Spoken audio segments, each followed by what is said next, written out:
And just like with the SAFC start, delays, malfunction. So this is starting out right for it here. Once again, this is San Antonio FC Fancast. I'm the host with the most. Let me see who I want to bring on first. Rafa, you were having some technical issues, even though you're wearing a green shirt here. How are you?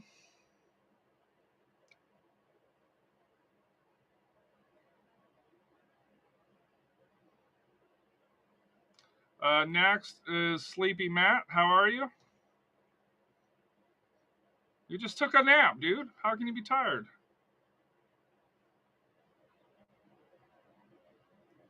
Work right now. And then, not to mention my team losing right now. Shit, we're not talking about it. Houston's already losing to Pachuca. And then one of the hardest workers, the man that kept us updated with, hey, when will we be able to get into the stadium? Mr. Jonathan Check, thank you for the updates there. You're ahead of San Antonio FC for the most part.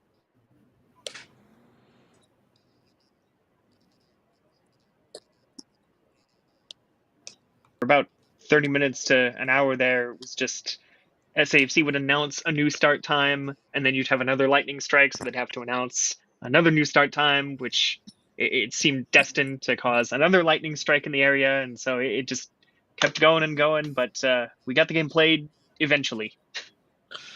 The funny thing is, we just kept drinking beer every time we saw a strike. We're like, okay, it's gonna be a little bit longer. If only I had that luxury. Hey, so what was it like in the stadium at that point? Because obviously, like, they weren't letting fans in. What did you get to do? Because obviously you're out on the perch. Did you go in, or were you safe under the perch? I mean, I figure I'm usually safe under the perch there. You know, I'm not really connected to anything metallic. So, yeah, I had just gone in, really, and then shortly after I got up to the press box, they'd said, you know, hey, production staff, everyone, obviously not fans, but everyone else who's in the stadium, take shelter. We're in a weather delay. So yeah, I just kind of stayed out there. The weather was actually, you know, with a breeze and everything, it was kind of nice from what it had been even just a couple hours ago. Like, obviously the delay wasn't great, but it cooled things off. So can't really complain about that. So, do we really want to talk about this match? Well, if we don't, I don't know why we're here. I mean, all right, that's it. We don't want to talk about this match. Show's over. Bye. Hey, it'd be a Roy special. All right, let's get into it here. So, it came out, well, with the injury report here. We'll let you do the injury report, Jonathan, because there was, unfortunately, expected news. I'm kind of surprised SAFC came out as quickly as they did. It's a little bit of an improvement under the past administration with San Antonio FC, but give us kind of the injury report. There's some positives, and then there's one huge negative that I think we all expected after the last match. Yeah, so compared to the previous week, I'll start with the positive. Richard Sanchez was available again, no longer dealing with the after effects of a concussion. But then, like you alluded to, as expected, Andres Paredes was officially added to the injury report. He was on it in the preliminary version that came out a day or two before the match. And then Saturday morning, we actually got more official word where SAFC announced that he suffered a knee injury, which we kind of knew. We saw that's where he was hurting. He'll undergo surgery in the coming weeks and is expected to miss the rest of the season. So kind of a no-brainer. You know, we're already halfway through the season anyway, but just based on the way he was on the pitch last week, the way he had to be stretchered off, it was not looking optimistic. And the fact that they say he will undergo surgery and they just call it a knee injury, I mean, maybe they don't necessarily know what it is yet, or if they do, they're not necessarily disclosing it. So before you go patting them on the back for being more transparent, it's not the most specific, but they did say, hey, He'll probably be out for the rest of the season. I guess that's progress. And as I've told a few people over the last week or so, it's a serious injury when SAFC gives its own update and says, hey, he's going to undergo surgery and all that. Because usually, if it's not going to keep him out for the season, they're not willing to say anything. A guy can be questionable for a few months. So it's nice for SAFC to just come out and say it and be like, yeah, we're not going to hide anything from you guys. This isn't a good one.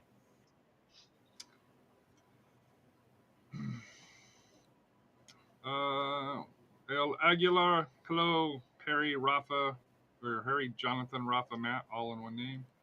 Gabriel, it was awesome to meet you at the tailgate. What's going on, guys? So, as you can tell, I'm excited about talking about this match here. We started out with the starting 11 of Juan, Luke, Jorge, Amir Soto, Lucio, Diego, Harvey Neville, Mitch, Alex, Reese, and Richard Sanchez. On the bench, Daniel, Nanami, Abdi Salim, Moobar returns to the bench, Alexi Swohe, Lakava, Dimitri, Jimmy Madranda, Landry Walker, and Dylan Mendoza. So two academy players on the bench. Any surprises? We'll go with you, Matt. Any surprises? Then Rafa, and then to Jonathan. I didn't think Richard would be on. Well, it's a coin flip. I didn't think Richard was going to be there. I didn't have like a mentality for it, but I'm glad he got some time. So, but other than that, that was the only surprise there. I would have thought Greaves would have been healed by now, but I don't know. Yeah, You sound like Rafa in the tailgate. I don't understand. Like, from what I remember, it was a simple calf injury, or yeah, I don't know. I don't remember what it was, but this long, like, come on. Well, okay. See, that's the thing, though. It hasn't actually been that long because he did come back for, I'm One game. looking here, El Paso and the Tampa Bay matches at the start of July, and then is back on the injury list. So I don't know if he got something new. I don't know if he re-aggravated the old injury. But, he had been deemed fit again and played for a couple matches, and now back to square one. Yeah, so I just don't. That was just my thing. I just didn't understand for how come it's just Pacheco and nobody else.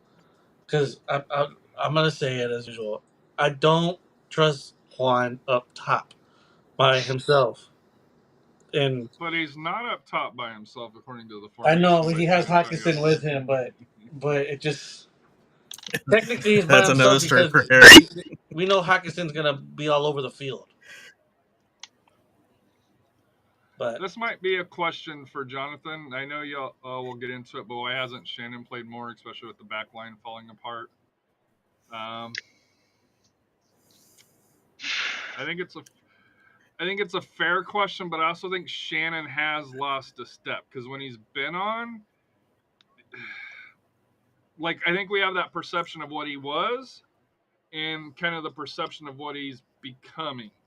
And I don't mean that in a negative way, like it sounds, but to me, he's not the Shannon Gomez of 2023, 2024. And it could just be because he hasn't got the reps, and that's maybe why when he comes out, he looks a little bit rusty-ish. But Neville, to me, I think if we're talking about fullbacks, has looked solid. Buckmaster, like I said here, I don't think he did well this game here, in my opinion. But overall, he's solid. But Boston Mario, good evening. Hello from the Outsiders of Tulsa. First place, Tulsa, by the way. Congrats on the big win this past weekend. Rafa, your thoughts on the starting lineup 18? Anything you want before Jonathan goes into the game? I think the question with who's going to replace Paredes, and it was pretty much the obvious is going to be Pacheco. So as far as everything else was going to be the same, big question mark on Sanchez because was he going to be fit? Was he from the concussion and so forth? Was he going to be ready to go? So I guess he passed the protocol. It's a big game, so like I said, you got to put him in. But really, no surprises. I guess I think this has kind of been the consistent lineup, the majority of the lineup, the last few games. Jonathan, any thoughts on the lineup itself? The formation wise, I know you kind of already hit it at the injuries and what was available, but your thoughts? Yeah, so just building off of this being similar to previous lineups, there were 3 changes. Sanchez just was straight back into the starting lineup, and then Jorge and Diego Pacheco had come on as substitutes the week before, got the start in this match. But otherwise, same 8 players out there. And as far as the formation, at least in terms of the average positions, which I'm looking at right now, it's a little weird almost because you have just based on average position, not necessarily where they were in attack or anything. But can I before you say, is it Agudalo's further back than Hawkinson and Pacheco? Oh yeah, it shows Agudelo basically back, right? like just barely in SAFC's own half, which for a forward is kind of surprising. And honestly though, like maybe that's not the worst thing because he does work better when he's got other guys to play off of. He's maybe not necessarily always equipped to lead the line, particularly against a difficult defense like Sacramento. I don't know if you want to play with a big physical body up top. I think you maybe need more in the way of runners. And so this is probably what it should have been, honestly. But yeah, so Hawkinson and Pacheco are the ones who were really far forward in terms of the average position. Agudelo dropped back. You see both Peron and Soto dropping kind of deep. And then the typical, 2 center backs, Cronali and Tainer, and then your wing back or your, I guess, fullbacks in this situation, Buckmaster and Neville, more in line with those defensive midfielders getting forward more on the wings. So yeah, it was not like SAFC really tried anything crazy, even though there were a few new people in there. And then once we finally got things started, I will say before we even had a goal, in the 17th minute, I was looking at the highlights about an hour or 2 ago, and you see Jorge Hernandez play Diego Pacheco through, and the shot was ultimately saved, but it's kind of interesting because that was the same exact partnership you saw scoring SAFC's 1 goal. But then here's SAFC... the frustrating thing, because you're going to get into it here.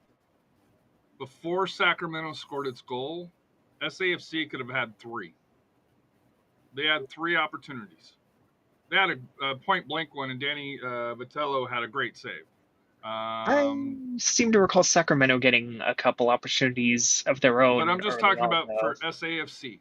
Just before Sacramento scored their goal, SanAntonio should have scored a goal prior to what they did. They had a point-blank opportunity, and they didn't convert. And you talk about making runs, and maybe Rafa or Matt can go on this because, like, I saw Pacheco making runs because they were going through him on the side through there. Agudelo is too far back. Hawkinson doesn't have the speed to, in my opinion, and maybe Rafa and Matt and the chat can verify different. But if you're going to be playing kind of with Agudelo back, and as you mentioned, the runs, Hawkinson isn't the playmaker you need up on the other side. For that here. And that's what frustrated me. And before we get into it, as SanAntonio FC scored, I think it was the first shot from Pacheco, because Pacheco put a shot in. The ball came up. It came up, bounced over the thing there. I put my hand up and knocked the ball into my 2 beers. So, right out of the game, I wasted 2 beers, poured all over me, poured over Chris. should have been a sign of what was to come, but I carried on for that here, so apologize about the So beer spill. Pacheco owes you 2 beers for not making that shot. But your thoughts on the runs, and because to me, I know you're like, hey, at number 9, and Pacheco did, like, to me, if you have Pacheco and Paderas, I think Agudelo being back would be fine. It'd be kind of that Justin Dillon, Agudelo hold the ball and then disperse to the outside with Jorge kind of picking and choosing. And I will say, Jorge and Pacheco, some of the badass passes that they did were pretty smooth along the side there. But your thoughts on the runs and the forwards there, Rafa and then Matt? I think you saw, I guess, that combination. Like I said, Pacheco had some good runs, good chances. One of the things, I know they mentioned a lot about the Sacramento defense. They're solid and this and that. But what I notice, they're vulnerable against speed. Mm-hmm. That is their kryptonite, and Pacheco's able to get behind them a few times, and I think also with Agudelo kind of staying back, that kind of hindered a little bit because Pacheco needs to send those crosses in. If he can't take a shot, he's got to send a cross back in, and if your 9's too slow to recover, you basically lose out on those plays, and that's why, like I said, you see the hashtag sign a number 9. We need a number 9 that has speed, that's going to get up and go, create space, get to the through balls and so forth, and you got to complement that, with Pacheco, and like I said, up top, Luke, maybe, he doesn't have the speed. Now, imagine if, let's say, Perez didn't get hurt, I can see, maybe Agudelo and Perez up top with Pacheco on the wing. That's a deadly combination right there that could probably do a lot of damage, and then that way Pacheco doesn't have to use too much of his speed. He can let Perez do a lot of the dirty work and they get a hold of the ball, but we don't have that luxury. So I think that's what's hindering our offense is we need speed up top, and speed, like I said, speed kills. And Sacramento is, their defense is suspect. They cannot stop speed, and that's how we got that first goal. And they're gonna have to get creative to see what we can do to create those chances. But I'm glad, like I said, Horsa was kind of getting the rhythm, sending those balls to that. But he also has to have other options too. He just can't just be Pacheco. He's got to have another option with speed on the outside. So we'll see what they do as far as the added adjustment for the next game.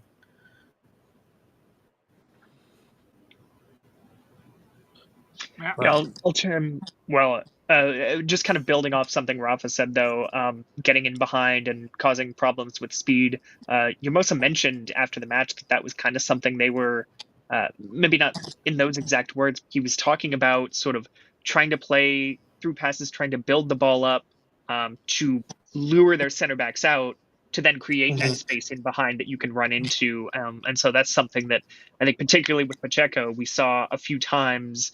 SAFC was able to play him through behind just by taking those shorter passes, trying to lure Sacramento out, and particularly with 3 center backs and everything.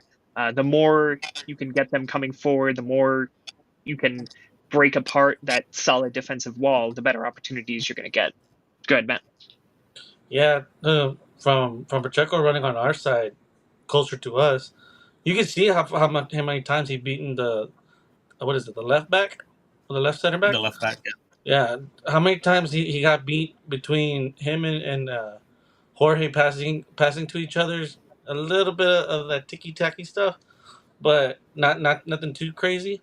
But yeah, that was a good combination. As for Agudelo, like you said, he shouldn't have been that far back. I think for him, I don't know what the plan was for him, but he was non-existent to me. But as for Hawkinson, I mean, there really is no excuse for him. Well, he's just not a fast guy, though. I don't think that's a good role for him, though. But you have to give it to him. He does run all the way down the wing to help out. He does. I will give him that. So I don't know if he gashes himself out by doing that or by helping out. I don't know if that's He's part of just the plan. he's not to me. He's not a fast guy though. He's. Well, yeah. I get that, but I'm just saying like he's also trying to help out the I'm defense. not saying he's not. And like I said here, if Luke's listening to this here, I'm not trying to bash. Just to me, No, offensively, I think how we're struggling to be able to finish things is I think that backside defender or not defender, backside offensive forward or wing or whatever you want to call it is either it seems like it's always a step too late. And whether it's Luke, whether it's Agudelo, whether it was uh, who else was in there? Grieve. Grieve's a little bit quicker, and he plays a little bit more in the middle. But to me, that's like I said, if we would have had Pacheco and Paderas, I think that was probably their perfect idea of a plan. Unfortunately, through here, and Gabriel makes a good comment here. They played well together for sure. That was nice to see. Agudelo does seem to not push as often as he could. Any thoughts on that from anybody? and like I mean, it's like it's. Go ahead, Rafa. I was just gonna say, as a striker, like I said, that was the position I played. You know, you got to get up and go.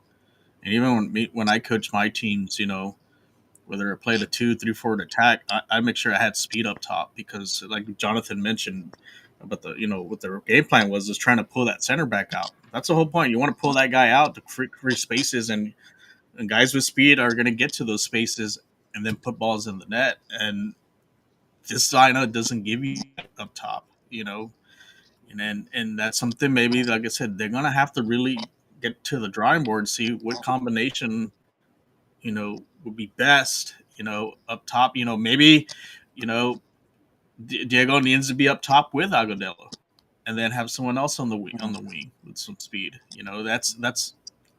That's I mean, LaCava, you can put LaCava there. Maybe LaCava's, I'm sure, a little faster than, and no disrespect to Hackinson, because it maybe has a little more speed, just to kind of open things up. And that's what you want. You want to open space to clear lanes for through balls, one touch, two touch, or play to the, like I said, those crosses to the backside. We didn't have anybody there. Our left back side, they were too far away to reach those balls. So I think that's, like I said, you have to get to the drawing board to figure out who's the best combination with speed up top to open those spaces, and that way, start creating better chances. Here's my question: was Nicky Hernandez missed? Who are you taking out? No, I'm just questioning.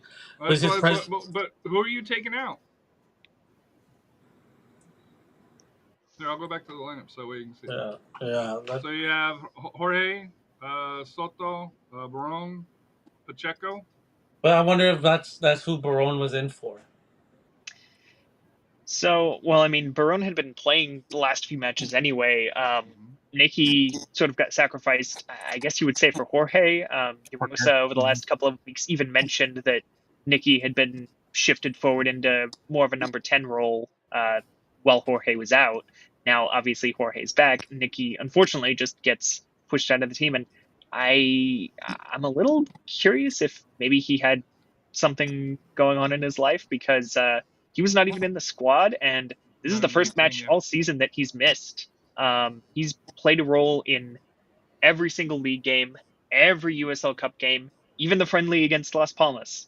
He'd always been there, so it was a little odd to see him miss out and not even be in the squad at all. So, maybe for non-footballing reasons, honestly, who knows? That's just my guess, my speculation, because for him to suddenly not even be involved in any capacity, not even off the bench, is a little odd.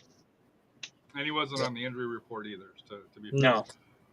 But moving on to the game here, in the 33rd minute, off a set piece, Gurr swings a free kick in from the right. Lee Desmond heads it in beyond Sanchez's fingertips. I thought it was a good set piece. I don't think, I don't have any fault on anybody, because Desmond, at least from what I saw, looked like he was covered. He just got up and over before SAFC. Any thoughts on the Sacramento goal? And then Jonathan, you want to go into how SAFC answered according to you 72 seconds later, Go ahead, John. or just go, Jonathan? I thought you literally just opened it up for anyone to talk about the Sacramento goal, but Nobody wanted to talk about that. Okay. Goal, bro. All I mean, right. maybe if there was a little tighter. Like I said, I don't know what you can do as far as trying to defense, but you still have to kind of be aware and get first to the ball. That's the whole point on set pieces. Get there first to clear it out. So you can't give them space to at least get a flick on. Yeah. It was a perfect header. I'll give all credit to Desmond. It was a great header, a great set piece by Sacramento. Yeah, just a well-worked set piece. Something that obviously Sacramento's got the ball. They can practice it in the week. Hey, if we get a set piece around here, I'm going to try and put it in this area in the box. Get there. We know you've got the ability to head it on, and he did. And it's not like he really redirected it that much, but he got enough on it. He sent a powerful redirected shot inside that left post. So Sacramento takes the lead, but then a little over a minute later, SAFC brings the ball out to the right flank, kind of works it around a little bit, and Pacheco ends up playing a 1-2 with Jorge Hernandez. Gives it to him, makes the run up the right. Pacheco receives it and is able to just sneak it inside the bottom left corner. So 72 seconds later, SAFC is back on level terms. I guess you would say it's a really good response. SAFC had that fire lit under them, and it's not even just that you see fairly often with teams, they'll say, we just conceded a goal, and they'll get those one or two opportunities quickly that may not go in, and then maybe that just kind of things calm down a bit again. But SAFC got that goal off that quick response. So kind of emblematic of the first half, I guess, where it was fairly even, and each team said, anything you do, we can do too. So good equalizer, a good finish from Pacheco in his first start in a couple months, really. So ends 1-1 at the half. Second half starts, for the most part, played pretty even, pretty physical, as always, between Sacramento and SanAntonio. And then, we had the collapse here. Subs came on for SanAntonio. Madrandra came on in the 72nd minute for Agudelo? Agudelo or Soto, because it was a double sub Soto. And then Omar returned into it. Lacava came on in the 60th minute for Pacheco. Probably a minute's thing, because I thought Pacheco looked good, but bringing him on a little bit slower. Right. Jorge got subbed out in the 86th minute with Dimitri. And who else got subbed out? Buckmaster out for Salim. Salim, and then the final sub was. Actually, I think, right? I think you've gotten five now. That was the 5 subs for that here. To me, like I said, I was kind of surprised by Jorge going out at the 86th minute. Why not finish playing him? But I'm sure it's a minutes thing, or probably reading the little body chart on him here, depending on maybe it was a distance thing. I guess is probably a better thing than a time. I don't know if that makes sense, but to me it seemed odd that you'd pull him out. And then we get to the 82nd minute, and then we fell apart. That's really the thing I can say. Go ahead, Jonathan. I know you wrote it up here. Right. First of all, just building off what you were saying about Jorge. I don't even think it's weird to bring him off so late. You would figure he'd come off in the 60th minute. Yeah, you would think he'd come off in the 60th minute like Pacheco, or just play out the rest of the match. So bit of a weird substitution. Who knows what? That's why I was wondering maybe it was thinking there. And I don't know if Rafa can answer this. Is it maybe a distance thing where he can only go a certain amount? I think they were just waving the white. They were waving the white flag, to get him out. I mean, but going back to the second half, if you notice the first 15 minutes, we're on our heels. Sacramento went after us. They were pressing, and I think we're able to kind of weather the storm, you know. And I thought out of that we were gonna kind of maybe turn the tables on them, and that just didn't happen. Um, that's what I expect our team to kind of to do is kind of have that press, but we just, like I said, we don't have that kind of speed. You see what speed can do. It could cause a lot of issues. And like I said, I think Sacramento made some good. Well, they have depth up too. top. That's the other thing that Sacramento Yeah. up top has depth where we don't. Whether it's injuries or which whatever we need. we don't really have that lot of depth at this point. Yeah, I mean, and go ahead. Sorry. go ahead, Matt. But I would give it to Tainer and Neville for kind of being on top of Pirano from what we saw from our side. Pirano looked good, yeah. They were good covering him, and I give it to them. But I mean, at the same time, he got just not. I can't even say luck. He just had a pure good shot.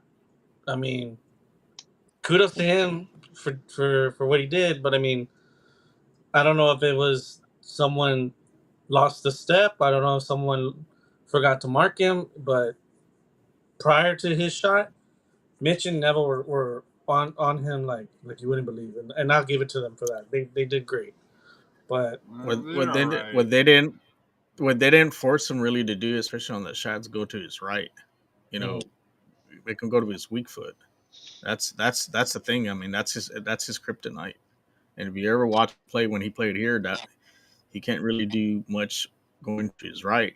Now when he gets to the left, he does a lot of the damage, and that's how I think on that play he was able to he made Richard cheat on that play because he did see that forward on the outside there waiting for that cross, and like I said, that was just kind of a lucky shot that he was able to get into the near post. So I mean, it's a difficult shot, but hey, you got to give kudos to him for making it. But yeah, it is, like I said, going back to that second goal, it's just mental mistakes. You can't fall asleep. You got to be alert, and also you got to anticipate.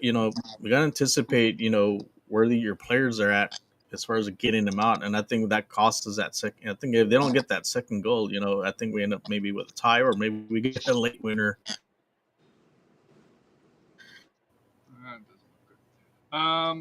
Jonathan, I was trying to pull up your bluish moon, but the white doesn't look good on the window here. So, well, I mean, what were you looking for? What were you thinking about? I was just gonna go over the coaches and the responses here for that here because I know the post game comments. The thing that stuck out to me from you initially was this wasn't the normal Alan Marcina. Hey, we lost, but we did good. Type of thing here. Pride of the performance or something like that. Coach Lamosa, at least from what I've heard, I wasn't in the room. Wasn't in the greatest spirits after the game. Nah, he was pissed. No, he was not. He was pissed. Like we would and y'all can chew me out for it. I don't care.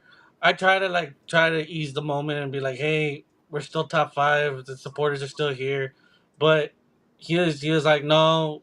He straight up told us, he was like, no, we played unacceptable, and we should have been better. And I was like, and I was, like I said, I was just trying to lighten the mood, but he's like, no, we should have been better. Like we don't, we'll figure out what happened. It should have been better. And you could tell in his tone, he was pissed. He was pissed. He took responsibility for that. One for the players not showing up to our side after the game, majority of them, and then 2 for the performance.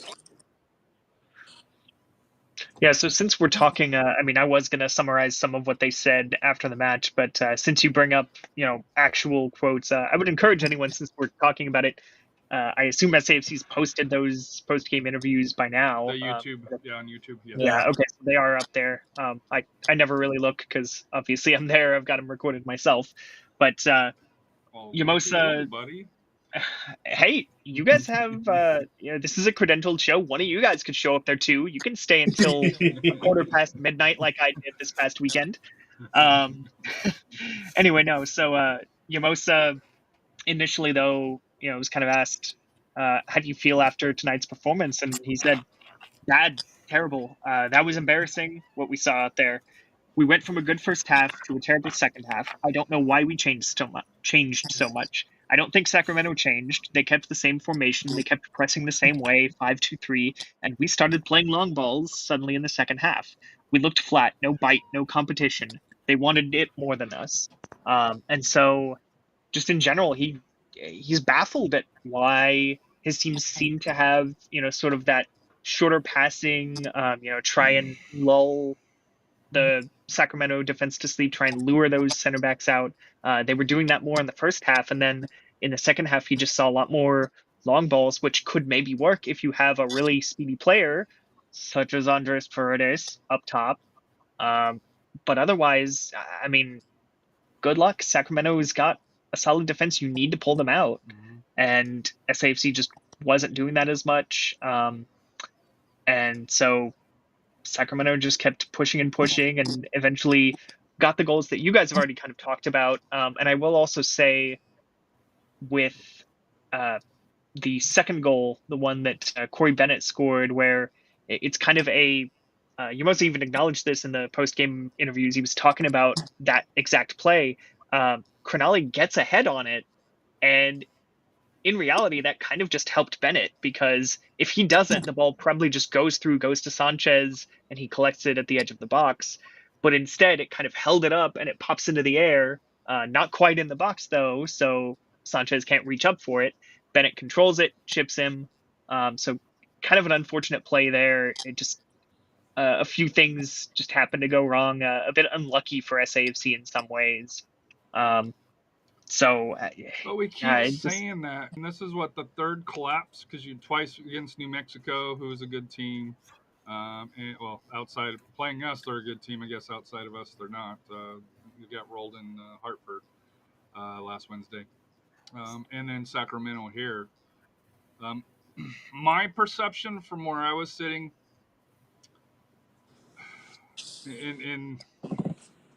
let me be careful about this here. No. Sanchez went after Barone like hard, and I don't understand why, because Barone was covering the guy, he headed it, really wasn't a lot, and to me, and this is maybe, and I brought this up in our chat here. The difference that we've seen between Sanchez, Daniel, and Joey, there's not a big difference outside of maybe a little bit more leadership with Sanchez, maybe a little bit ball disbursement, I guess. But to me, just the interactions that I've seen, and I know it's not fair to compare to 2022. But 2022, you could tell the team was together through it here. There was the interaction with there, and then after Sacramento scored that goal, the second goal here, Mitch brought the whole team in and was barking at him, which I don't necessarily have a whole problem with. But the problem is that, at least in my mind, watching that game, you don't see the connection or the closeness. I don't know the exact word, for the connectivity on the chemistry team as of yet. The chemistry, like, they're not playing poor, but you can tell that there's just small things in matches against Sacramento and in matches against New Mexico. Those small things bubble up, and you could just sense the frustration. I think Matt was mentioning pre-show that not everybody went to the supporters section this game here, probably for the first time in under Coach Lamosa, and if I'm incorrect on that, please correct me, Matt, for that here.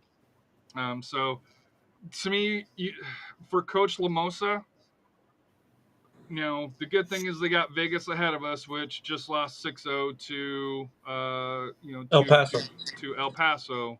However, they did bring in a coach from Charleston, the assistant coach from there, which I think would be SanAntonio's third new coach that they're facing. I don't know if Jonathan ever fact checked that on my thing here, but I know it's at least two. I think it's three for this year. Because I think Monterey Bay had a new coach. Phoenix. Phoenix didn't have a new coach. Omaha. No, Omaha. I mean Tampa. Yeah, Tampa. definitely Tampa and now Vegas. You mentioned Monterey Bay. I don't know if we want to count that because that's start of No. the season. Like, okay, sure, it's Like- technically a new It was coach. early. A mid-season change. No, yeah. there was a So it'd be- mid-season. Well, maybe it wasn't Monterey. Oh, was it Oakland? The second time they came to us? Yes.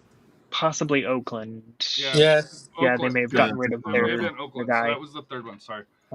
We may also be mixing up. I think once or twice teams have played SAFC and then gotten rid of their coach. So you have to be careful about the timing, names, whether yeah. it was before and after. And then I've also heard this here, and I don't know if anybody wants to weigh into it. Saw a comment from another fan Yeah. that sits near the bench and said they thought the team wasn't listening to him at times during the game here.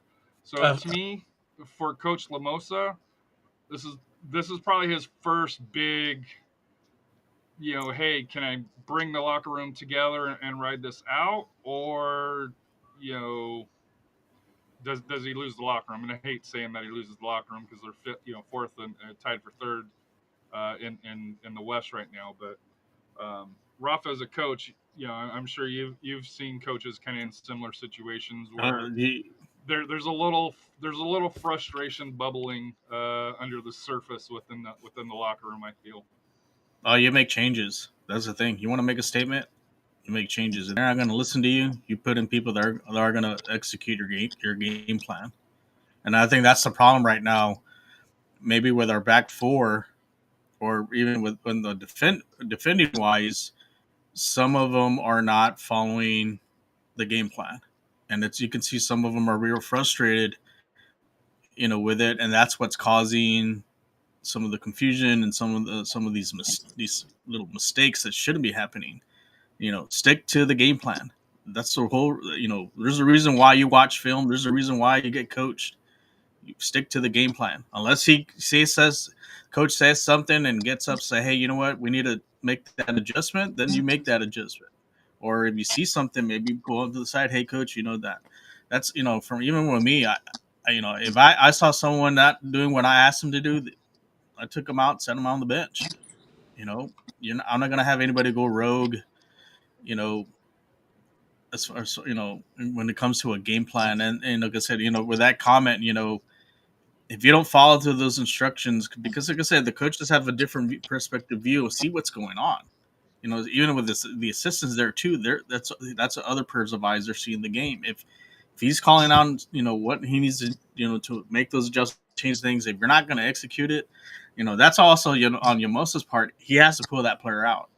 And you want to make a statement, put somebody else that's going to listen and actually do things. So, and like I said, reading here with the Sanchez isn't bring us success. You gotta think of a goalkeeper this way. This was his first game back in a month. He's gonna have to. It's gonna. He had to shake off the rust. And Harry, you did mention that there were some miss.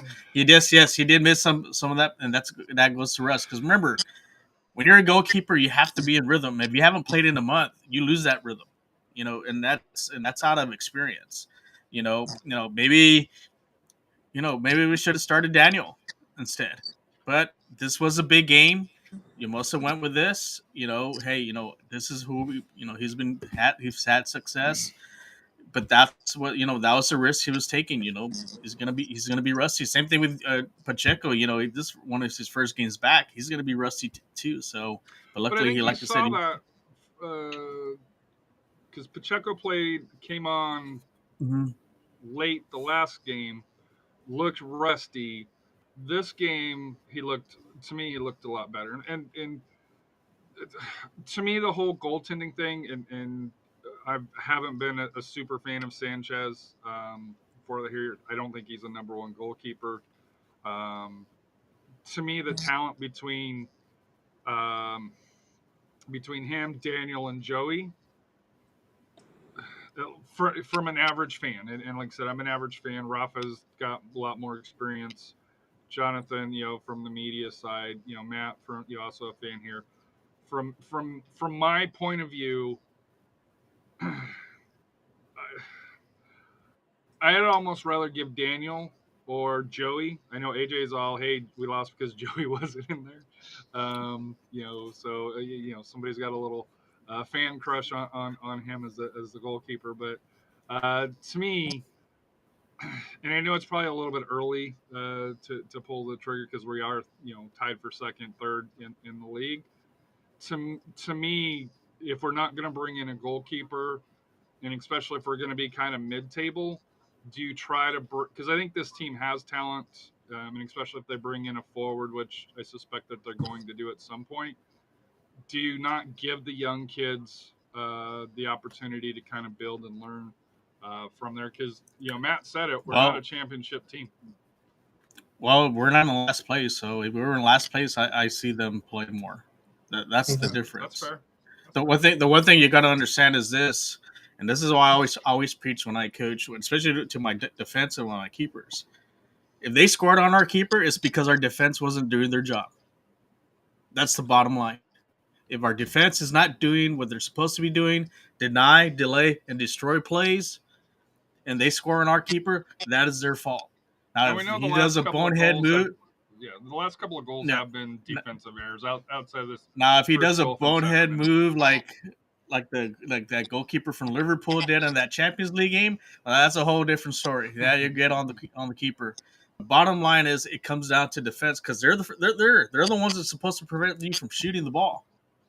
It's not the keeper. Keepers are there shooting the pucks, and that's what I've always preached. Coaching wise, is that your defense, and that's why we won that championship in 2022 because our defense took care of business. That's why they made Farr look really good, and everyone's criticized Farr before. Everyone says he was an average keeper, but our defense made him look like a superstar. Imagine if we had that defense in front of Sanchez. Sanchez would probably be considered all world, but that's because the bottom line comes to is our defense has to be efficient. They have to play better. They got to make smarter decisions and follow the game plan that's given to them in each game through whatever scouting report's given through in the week. Before you go, Matt, Coach Cano, first of all, good luck back to school. I think you're back. Well, teachers are probably back now, but students, I think, are back next week. But way too early in the season and in his tenure for this to be happening with the players, particularly given our current standings in the table.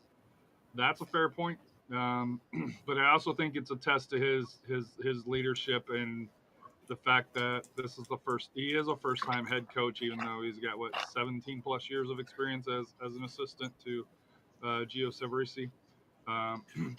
Go ahead, Matt. But my thing is also who was it? Buckmaster was on the right wing. Buckmaster, yeah. On the right, mm-hmm. Yeah. Because Neville did okay with Well, here's my thing, because you see them from our side when they were playing from our side. You see Neville up top going towards the mid. You see it between Neville, Tainer, Cernali, and then when they get a Buckmaster, it's like, which way do I go? And it's been Rafa, like 6 times it happened. It's like 6 times. That's I honestly think I think that's a weak link right there on the defense, right there. And I'm not trying to bash a player. But that second goal was what? From Buckmaster's side, right? Yeah, so I don't know if I don't, and I'm not trying to give it all on Buckmaster, but I mean, no. The ball was played from so deep. It was in Sacramento's half, though. I don't know that you can really blame Buckmaster because not on that play. I'm not blaming. But there are some. But there are some situations that he's been out of position, and if you watch some of the tape, he's been out of position a few times. Granted, Neville played it really good. To go against Pirano, he played well. He did what he can do as far as containing them, and you could say he's. I think, like I said, he's a good complementary player.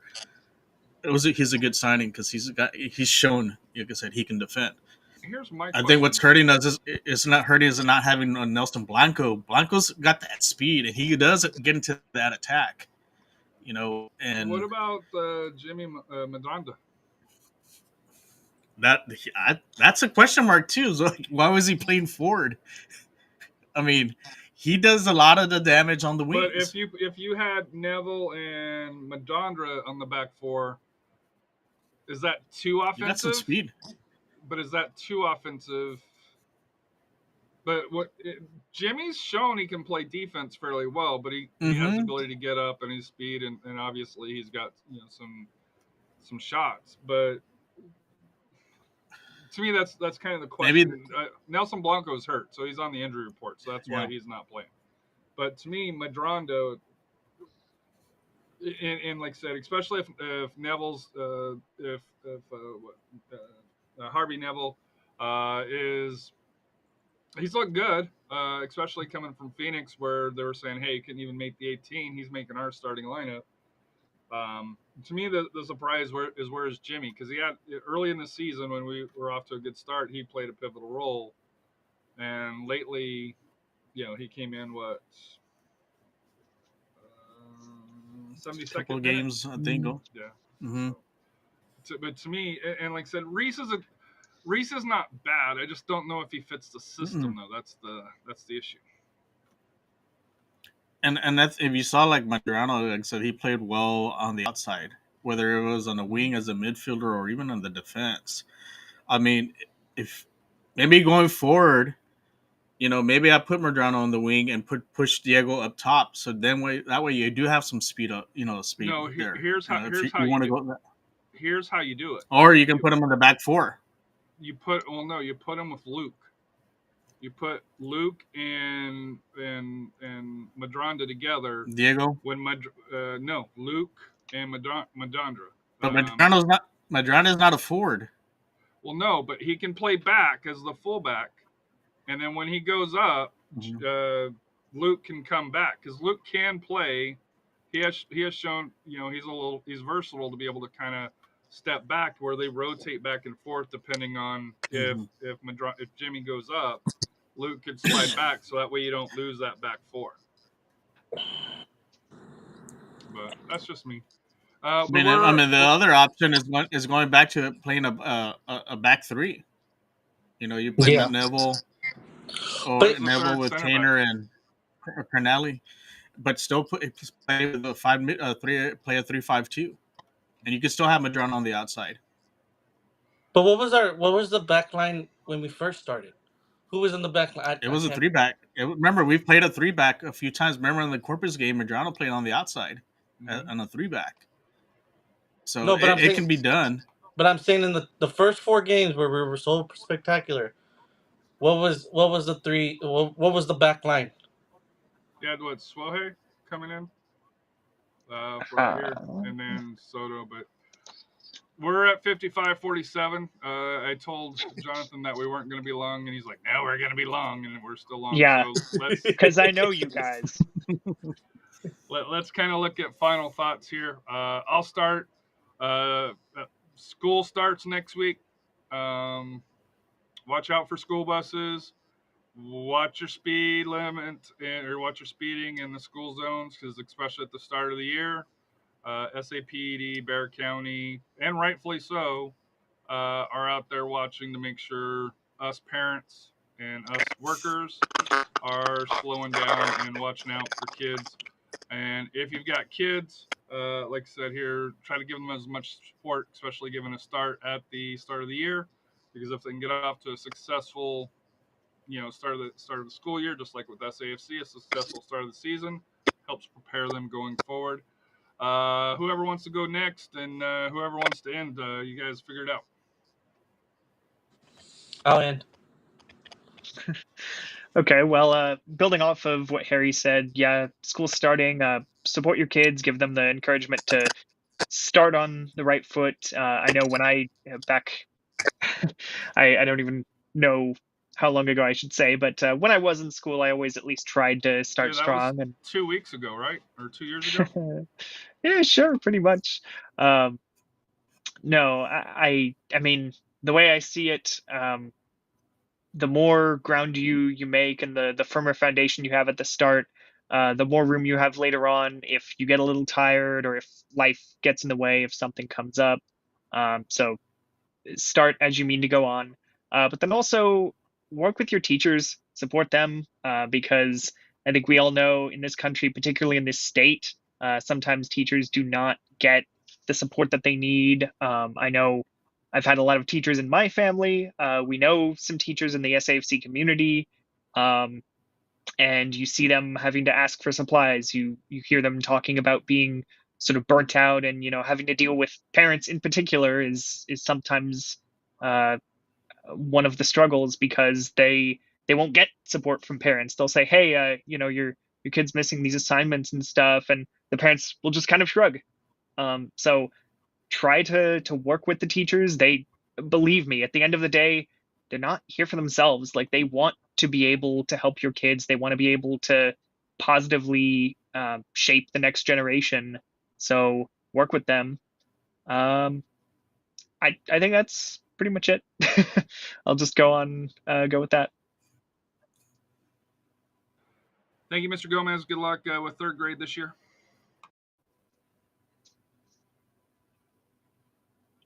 Rafa, So I guess you're now, next.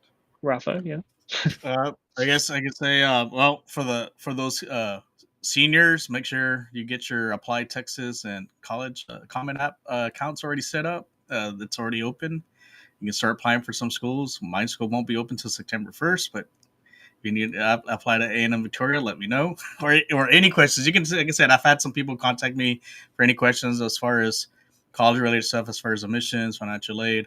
Like I said, you can ask Rafa's me. got I'm the money expert now on that. with the A&M background, so reach out to Rafa if you want to go semi-local Victoria, A&M Victoria. Mm-hmm. Yeah, we still need a soccer coach too, but it's just a word out there. But like I said, yeah, do you have any questions? Like I said, make sure, like you seniors, like I said, be efficient, take care of those things, still take care of your grades, and make sure you attend events. I am working with this high school counselor on a big college tour coming up. Hopefully, sometime between maybe August 26, 27. Like I said, it'll be a good opportunity to meet with a lot of the schools around the area. Like I said, I'll keep you guys word on that, and then and like I said, all the other, as far as the other students, like I said, make sure, like I said, good luck to you guys on this upcoming school year. Take care of your teachers, and we look forward to have another great year for as far as academics, and hopefully we get a big win Saturday in Vegas. Matt.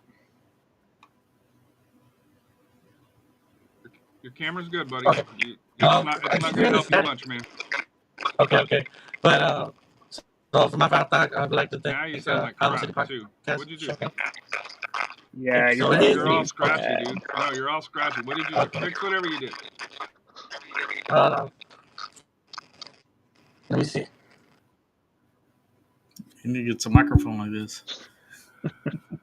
So while we see if Matt reconnects back to us here, one final thought, and Rafa and I went out, and Matt per se, and Coach Kano went out and saw UTSA women's soccer team play A&M Corpus. A&M Corpus. It was a friendly or exhibition, 3 30-minute halves. UTSA looked strong. First goal of the year was by their goalkeeper, so outstanding job. Freshman had a brace, I think from Keller, right? Is the school that she was from. Matt, you still sound poor, but we'll get you in. Anyways, if you can hear me, if you can make it what I said, thank you to SAFC Podcast for going out. Bottom line, and then just thanks for everybody who showed up to the game, whoever, for people waiting it out, and also just try to just stay positive with this upcoming school year. I know a lot, like Harry went over, just try to be nice to one another. That's my message. Everybody, someone new coming to the school, someone coming from a different city or state, just work with them. Be nice to them. Be friendly. Yeah, stay friendly. But like I said, thank you, Joe and LG from SAFC Podcast, and then of course also Seth for reaching out before game as well. So that's my message. So I'm also going to say this because Matt didn't get to it. Go ahead, Jonathan. Oh, I was just going to jokingly say That didn't sound great either. I was just going to jokingly say, here ends the transmission from Robo Matt. Yeah, I'm not sure what the heck happened to Matt. One thing that Matt, if his volume and stuff, or I guess not volume, if his mic was actually working without the static here, I know FTC and 210 Alliance are planning to try to have another good tailgate for the next match, if memory serves me correct, at home for her, not the It's the not 16th, I believe. well, the 16th is a Wednesday. Not the 16th. No, the 20th is a Wednesday, isn't it? Or Hold on. no, 16th is a Saturday. 16th, yeah. So the 16th. Does it sound I better? know. Yeah. So talk about the tailgate so we can start getting that out there. Yeah, the 16th should be the next time we're gonna try to have another big tailgate. Because this last one, yeah, weather kind of got us.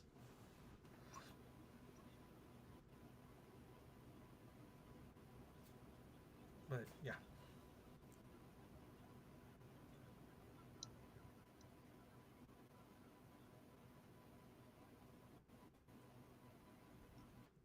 Good? All good? There. Oh, sorry. The 16th is the last 8 o'clock match, followed by the August 20th is the Jägermeister Cup or the USL Cup against Hartford. So if you don't have tickets, get tickets. I don't. Wednesdays are tough to have a good proper tailgate on. Just being up front with everybody. But if you can go out, show up early for the Lexington match. He's trying to get out under an hour to please Royce, but we'll penalize. I'll get a 5-minute cushion because with Royce not showing up for that here, because he did mention he was going to try last night, but through here. And then Rafa, you want to give Diane's